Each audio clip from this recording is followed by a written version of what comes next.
안녕하십니까. 오늘은 무슨 며칠인가요? 여튼 4월 마지막 금요일입니다. 지금 6시 25분이고 퇴근 중입니다. 한 주 그리고 한 달 동안 대단히 수고하셨습니다. 영상을 요즘 자주 안 올려서 뭐 근황 궁금해 하시는 분들도 있고 한데 뭐 특별한 건 없고요. 뭐 일단 뭐 제 개인적인 좀 사정이 좀 있어가지고 좀 요 근래 영상을 좀 많이 못 찍었는데 혹시라도 기다려 주신 분이 계시다면은 죄송하다는 말씀 드리면서 좀 앞으로는 그래도 일주일에 최소 한 번 정도는 좀 영상으로 좀 인사드릴 수 있도록 좀 노력을 하겠습니다.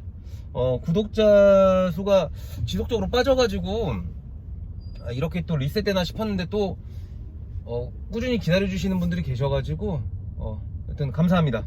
감사하고 오늘은 좀 간단하게 얘기를 하기 전에 두산 인프라코 오랜만에 좀 언급 드리면은 지금 이제 분할 합병에 대해서 반대 의사 이제 기간이고 조만간 5월 중순으로 해서 임시 주총이 열려서 뭐 분할 합병에 대해서 안건 상정을 하는데 뭐 당연히 뭐 통과되겠죠. 통과되고 주식 매수 청구권을 쓰실 분들은 지금 반대 의사를 표시를 하는데 뭐 큰 의미는 없는 게 이미 주가가 많이 올라 있어 가지고 뭐 굳이 여기에서 주식 매수 청구권 행사하실 분들은 좀 없겠죠. 그렇게 하시고 두산 인프라코어 뭐 공매도 뭐 이것저것 얘기 많은데 짧게 보시는 분들에게 제가 드릴 말씀은 없고, 왜냐면 저는 전문가가 아니고 저도 주린이니까 짧게 보시는 분들에게 제가 드릴 조언은 없고, 길게 보실 분들에게는 10%, 20%, 30% 같은 좀 단기적이고 좀 가시적인 목표보다는 조금 더 담대한 목표 설정해 보시는 것도 나쁘지 않을 것 같다는 말씀 드립니다. 물론 저도 전문가가 아니기 때문에 제가 뭐라 이렇게 말하는 것 자체가 굉장히 건방진 이야기일 수도 있겠지만은 이렇게 좀 여러가지 호재가 함께 상존하는 이런 종목이 많지 않다는 거는 고수님들은 다들 아실 거예요. 저 같은 주린이들한테는 뭐 특별할 수밖에 없고요. 그래서 몇 안 되는 기회일 수도 있으니까 좀 호흡 길게 보고 오래오래 드시길 바랍니다. 지금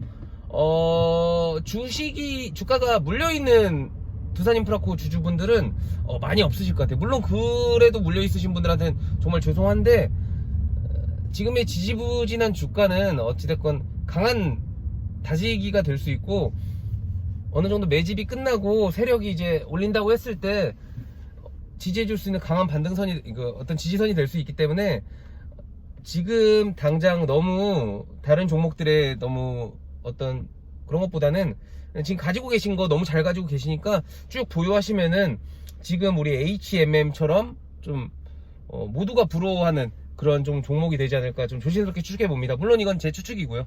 저는 올해 안에 단 한 주도 팔 생각 없습니다. 그리고 지금 개인적으로 돈이 조금씩 들어오는데, 많은 돈은 아니고 막 100만원 단위로 이렇게 좀 들어오고 있는데 일부러 추가 매수 안 하고 있습니다. 좀 너무 제 모든 자산을 올인을 해가지고 좀 개인적인 생활이 좀 피폐해진 것 같아서 좀 뭐 먹는 거 하나, 입는 거 하나, 사는 거 하나를 너무 아껴가지고 두산 인프라코 한 주라 더 살려고 하는 게 재산을 너무 피폐하게 만드는 것 같아서 저는 36,000주 정도에서 멈추고 더 이상의 추가 매수는 아무래도 없을 것 같습니다. 두산 인프라코 그냥 뭐 편하게 관망하시면 될 것 같고, 오늘 제가 드리고 싶은 말씀은 어차피 뭐 제가 영상을 올릴 때 타이틀에 이제 놓을 거니까 신용 미수에 대해서 조금 이야기를 해보려고 합니다. 예전부터 좀 많이 이야기를 하고 싶었었는데 제가 잘 모르는 부분이기도 하고 좀 다소 민감할 수도 있는 부분이기 때문에 언급에 대해서 좀 많은 고민을 했었는데 지금 타이밍쯤에는 말씀드리면 좋을 것 같아가지고 좀 얘기를 하려고 합니다. 제가 얼마 전에 지인에게서, 뭐 지인이라고 해야 되나요? 여튼 안 좋은 소식을 들었어요. 아는 분이 주식에 올인을 하셨다가 이제 가정이 있으신 분인데 본인 가족도 이렇게 좀 안 좋아지고 재정적으로, 그리고 그분이 확신이 좀 많이 있으셨나 봐요. 그래서 본인 부모님한테도 좀 손을 벌려가지고 부모님 집을 담보로 대출을 받고 나중에 그 부모님의 노령연금까지 이렇게 했다가 이제 폭망해버리는 좀 이야기를 들었는데 어떠세요? 제 주변에 그런 분들이 은근히 많아요. 주식으로 망한 사람 진짜 많거든요. 다시 돌이킬 수 없을 정도로 폭망하신 분들도 있고, 그런 게 아니라고 하더라도 좀 자산 측면에서 좀 심대한 타격을 입으신 분들도 좀 많이 있어요. 근데 여러분들도 아시겠지만은 주식 시장에 상장된 종목들 중에서 상장 폐지라고 해가지고 주식이 휴지 조각이 되는 경우는 거의 없거든요. 생각보다 그렇게 많지 않아요. 근데 사람들은 주식으로 깡통 차는 사람들은 대부분 그러니까 주식이 상장 폐지되는 비율에 비해서 훨씬 많아요. 그럼 그 이유가 뭘까? 뭐 주식을 오래 하신 분들은 당연히 아시겠지만은 바로 신용과 미수 때문에 그렇게 한 방에 가시는 분들이 많은 건데, 지금부터 드릴 말씀은 주린이들이 아니시라고 좀 주식시장에 오래 계셨고 어느 정도 개념을 이해하신 분들은 굳이 안 들으셔도 되는 부분이니까 좀 주식 그러니까 듣다가 좀 아니다 싶으면 바로 끄시면 됩니다. 좀 저도 주린이고 최대한 주린이 입장에서 좀 이 부분에 대해서 좀 언급 드려야 될 것 같아서, 레버리지라는 게 결국에는 지렛대지 않습니까? 내가 가지고 있는 자산보다 조금 더 어차피 땡겨와가지고 내 수익을 극대화하는 걸 레버리지라고 하는데, 저는 크게 단순하게 해서 레버리지를 은행이나 어떤 금융기관에서 빌리는 어떤 대출, 그리고 증권회사에서 빌릴 수 있는 신용대출, 이 두 가지를 좀 이야기를 하고 싶은데, 두 가지 다 대출이죠. 대출이고 뭐 금리는 뭐 사람들마다 천차만별이겠지만은 금리를 주고 이자를 줘서 내가 원하는 시간에 원하는 금액을 사용할 수 있는 거죠. 두 개는 뭐 어떻게 보면 공통점과 차이점이 있는데, 쉽게 말씀드리면 은행이나 이런 곳에서 빌리는 레버리지, 즉 대출은 일단은 서류나 내 신용이나 여러 가지들이 많이 필요하죠, 기본적으로. 그리고 절차도 좀 복잡하고 금액도 내가 원하는 만큼 그렇게 쉽게 나오지 않습니다. 저 같은 경우에 그냥 여러분들이 아실만한 회사를 다니고 있고 그냥 적당한 월급을 받고 있어서 1금융권으로 해가지고 한 1억 3천 정도 대출이 나왔습니다. 카카오뱅크에서 한 8천 좀 안되게 나왔고, 제 주거래은행 기업은행에서 이제 5천 정도 나왔는데, 뭐 대동소이 할 거예요. 이것보다 더 받으실 수 있는 분들도 있을 거고 덜 받으실 수 있는 분들도 있겠지만, 대부분 이런 것들은 뭐 담보대출이 아니라고 하고 신용대출이라고 한다면은 거의 대부분 1년의 만기가 있습니다. 그리고 이율은 저 같은 경우에는 카카오뱅크 같은 경우는 2%대, 그리고 기업은행은 3%대를 받고 있는데 굉장히 이율이 금리가 싸죠. 요즘 금리가 너무 싸니까. 그러면은 이런 대출 같은 경우에는 내가 만약에 1년이 지났는데 전액 상환을 해야 되냐? 뭐 당연히 아니겠죠. 그때 시점에 제가 지금 직장에 계속 다니고 있고 월급이 변동이 크게 없다고 하면은 아마 대출 금리가 조금 조정되고 대출이 연장이 될 겁니다. 그런 식으로 해서 내가 원하는 시점에 원하는 방식으로 내가 이 자금을 운용을 할 수 있습니다. 그러니까 좀 플렉서블하죠. 내가 원할 때 상환할 수 있으니까. 물론 여러 가지 변동사항이 있을 수 있겠지만, 그리고 그거랑 좀 대비되게 증권회사에서 우리가 거래하고 있는 뭐 키움증권이나 이런 곳에서 우리에게 이제 대출을 해주는 경우도 있습니다. 이제 그런 대출 같은 경우에는 아까 말씀드렸던 금융기관의 대출과 좀 다르게 서류나 이런 것들이 필요가 없습니다. 내 신용도 그렇게 크게 상관이 없고 오롯이 내가 가지고 있는 그 증권회사에 보유하고 있는 내 주식의 현재 평가 가치에 따라서 그거를 바탕으로 돈을 빌려줍니다. 금리는 대체적으로 좀 세고요. 대신 좀 쉽죠. 쉽고 빠르게, 그리고 생각보다 많은 금액을 대출을 받을 수 있습니다. 두 개 다 똑같은 레버리지인데 저는 참고로 그 1금융권 레버리지를 잘 땡기고 있고, 증권회사 레버리지는 전혀 땡기지 않고 땡길 생각도 없고, 심지어 그 고객센터로 전화를 해가지고 아예 막아놨습니다. 혹시라도 제가 충동받아서 혹시라도 할까봐. 근데 제 채널을 보시는 분들은 아시겠지만은 저는 두산인프라코에 굉장히 큰 확신을 갖고 있어요. 그러면은 누가 보더라도 어떤 레버리지라도 땡겨서 좀 많이 보유해야 되는 게 맞거든요. 근데 저는 증권사 레버리지는 절대 땡길 생각을 하지 않습니다. 그 이유는 하나입니다. 한 방에 갈 수 있으니까. 우리가 보통 가위바위보를 하지 않습니까? 가위바위보를 할 때 가위바위보에 되게 능력 있는 사람이라면 한 번, 두 번, 세 번까지는 연속으로 이길 수 있어요. 근데 10번을 계속 한다고 했어요. 10번을 다 이길 수 있는 확률은 되게 낮습니다. 매우 낮습니다. 확률적으로도 매우 낮고 실제로도 그럴 일도 많이 없죠. 근데 제가 지금 무슨 이야기를 할지는 대충 아실 거예요. 증권사 레버리지의 가장 큰 단점, 그러니까 장점이 여러 가지 있지만 가장 큰 단점은 강제 청산, 즉 반대 매매가 이루어진다는 건데요.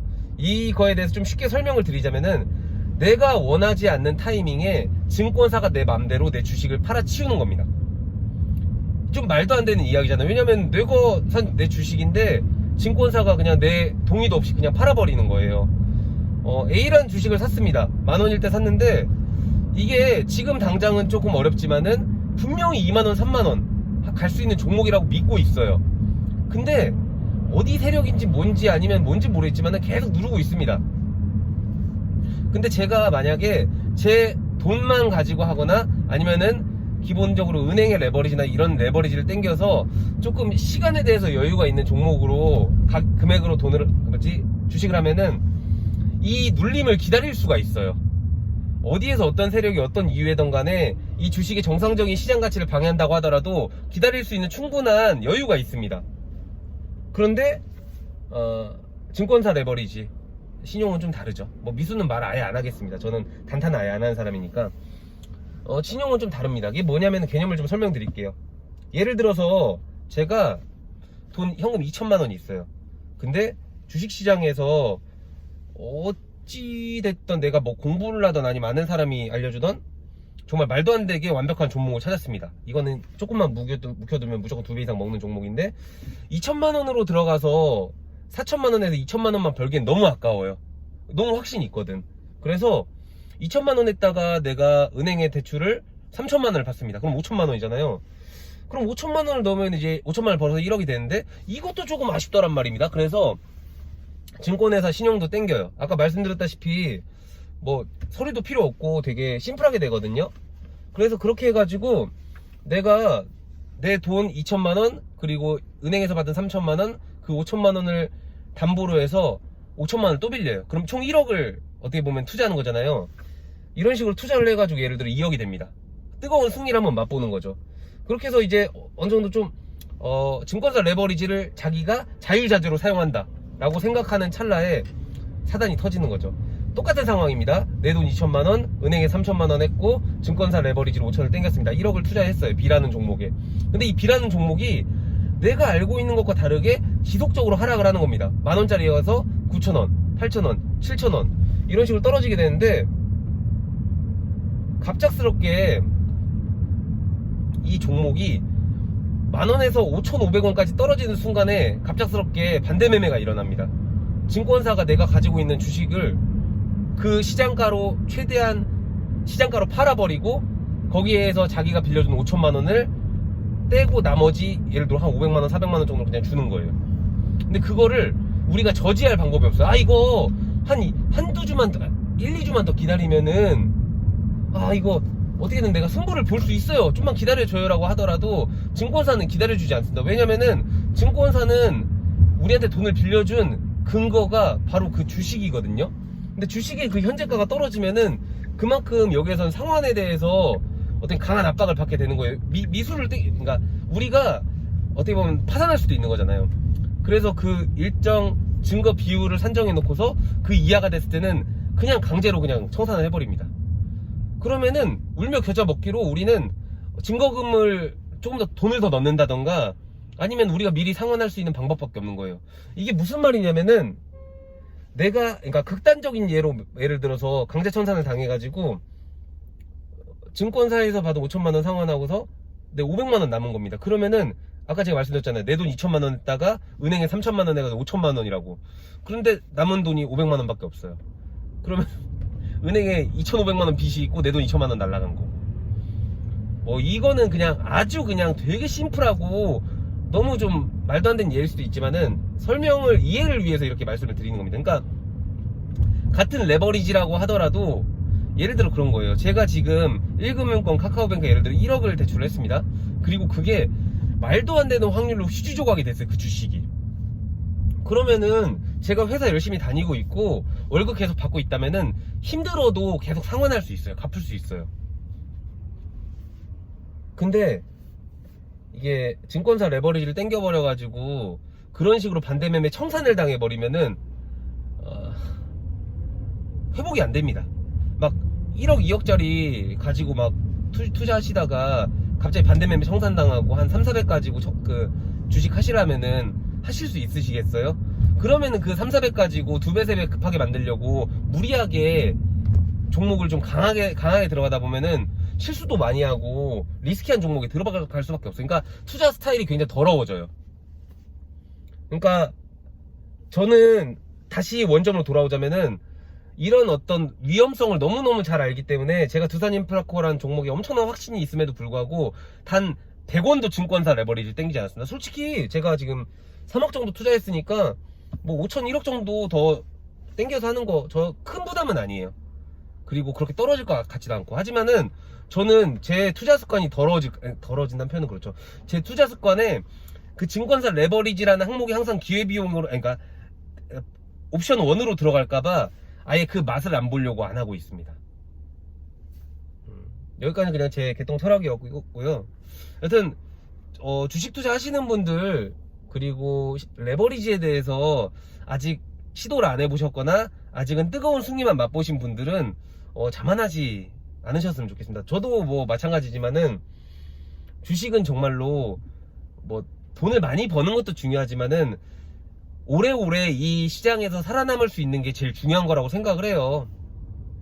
너무 정말 책에 나오는 너무 워렌 버핏 같은 이야기지만은 실제로 저는 그렇게 생각을 합니다. 그리고 전 제 주변에서 주식으로 1억 천금 노리려다가 한 방에 가는 사람 너무 많이 봤어. 진짜 너무 많이 봤어. 그 사람들이 종목에 확신이 없었을까요? 지금 제가 두산인프라코에 확신이 있는 것보다 훨씬 더 큰 확신이 있었을걸요. 그리고 그 종목이 실제로 반등했을 수도 있어요. 다만 그 증권사 레버리지를 떴을 때 그 출렁임에서 내가 버틸 수가 없다는 겁니다. 그러면은 강제 청산 당하고, 그렇게 청산 당하고서 망연자실에 있는데 갑자기 막 2-3배 뛰면은 멘탈이 나가겠죠. 여러분, 주식은 진짜 좀 안전하게 합시다. 저한테 하는 말입니다. 여러분들은 안전하게 하실 거죠? 네. 여튼 뭐 이제 주말인데 주말에 맛있는 것 좀 많이 드시고 푹 쉬시고, 저도 맨 처음에 말씀드렸지만은 최근에 좀 업로딩이 많이 느렸는데 앞으로 좀 더 신경 쓰고 더 열심히 하겠습니다. 회사 일도 열심히 하다 보니까 좀 많이 정신이 없는데 그래도 힘내서 열심히 하겠습니다. 앞으로도 많은 관심과 지도 편달 부탁드리겠습니다. 네, 마치겠습니다. 안녕.